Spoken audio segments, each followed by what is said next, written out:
नमस्कार दोस्तों। आज की कहानी है मनुष्य मजबूर कब होता है। चलिए कहानी के द्वारा समझते हैं। एक राजा था जिसका नाम रामधन था। उनके जीवन में सभी सुख थे। राज्य का कामकाज भी ऐशो आराम से चल रहा था। राजा के नेतृत्व गुणों के कारण प्रजा भी बहुत प्रसन्न थे और जिस राज्य में प्रजा खुशी रहती है वहाँ की आर्थिक व्यवस्था भी दुरुस्त होती है। इस प्रकार हर क्षेत्र में राज्य का प्रभाव अच्छा था। इतने सुखों के बाद भी राजा दुखी था क्योंकि उसकी कोई संतान नहीं थी। यह गम राजा को अंदर ही अंदर सताए जा रहा था। प्रजा को भी इस बात का बहुत दुख था। वर्षों के बाद राजा के यह मुराद पूरी हुई और उसको एक पुत्र की प्राप्ति हुई। पूरे नगर में कई दिनों तक जश्न मनाया गया। नागरिक को भी राजमहल में दावत दी गई। राजा की खुशी में प्रजा भी झूम रहे थे। समय बीतता जा रहा था। राजकुमार का नाम नंद सिंह रखा गया। पूजा पाठ एवं इंतजार के बाद राजा को संतान प्राप्त हुआ था, इसलिए उसे बड़े लाड प्यार से रखा जा रहा था। लेकिन अति कोई बात अच्छी नहीं होती है। अधिक लाड प्यार ने नंद सिंह को बहुत बिगाड़ दिया था। बचपन में तो नंद की सभी बातें दिल को लुभाती थी, पर बड़े होते होते यही बातें बदतमीज लगने लगी। नंद बहुत ज़्यादा जिद्दी हो गया था। उसके मन में अहंकार आ गया था। वह चाहता था प्रजा सदैव उसकी जय जयकार करे, उसकी प्रशंसा करे। उसकी बात न सुनने पर वो कोलाहल मचा देता था। बेचारे सैनिक को तो वो पैर की जूती समझता था। आए दिन उसका प्रकोप प्रजा पर भी उतरने लगा। वो खुद को भगवान के समान पूजता देखना चाहता था।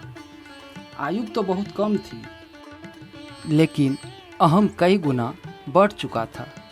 नंद के इस व्यवहार से सभी दुखी थे। प्रजा आए दिन दरबार में नंद की शिकायत लेकर आती थी, जिनके कारण राजा का सिर लज्जा से झुक जाता था। यह गंभीर विषय बन चुका था। एक दिन राजा ने सभी खास दरबारी एवं मंत्री की सभा बुलाई और उसे अपने दिल की बात कही कि वे राजकुमार के इस व्यवहार से अत्यंत दुखी है। राजकुमार इस राज्य का भविष्य है। अगर उसका व्यवहार यही रहा तो राज्य की खुशहाली चंद दिनों की रह जाएगी।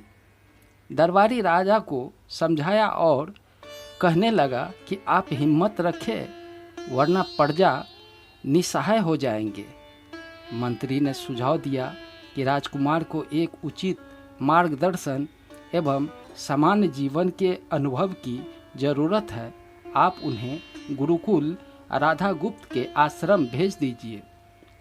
सुना है वहाँ से जानवर भी इंसान बनकर निकलता है। यह बात राजा को बहुत पसंद आई और उसने नंद को गुरुजी के आश्रम भेजने का फैसला ले लिया। अगले दिन राजा और पुत्र के साथ गुरुजी के आश्रम पहुँचे।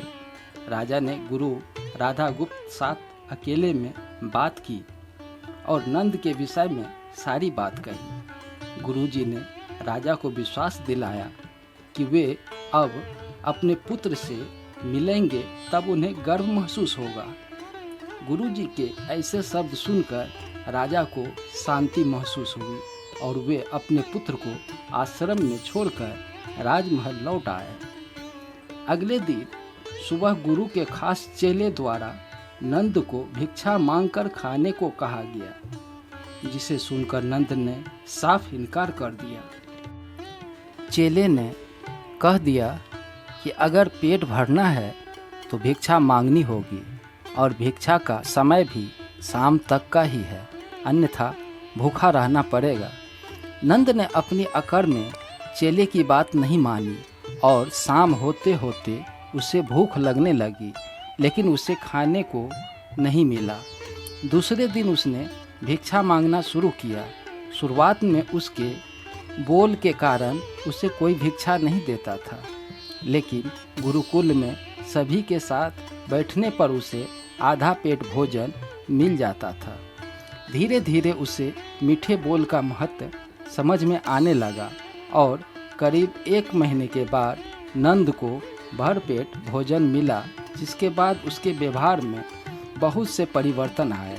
तब राजकुमार को अपने किए पर पछतावा हुआ और वह महल लौट आया। घमंड और अहंकार की वजह से इंसान खुद ही अपने रिश्ते को बिगाड़ लेता है। आप ऐसा हरगिज न करें। कहानी पसंद आई हो एक लाइक, सब्सक्राइब और शेयर ज़रूर कर दें।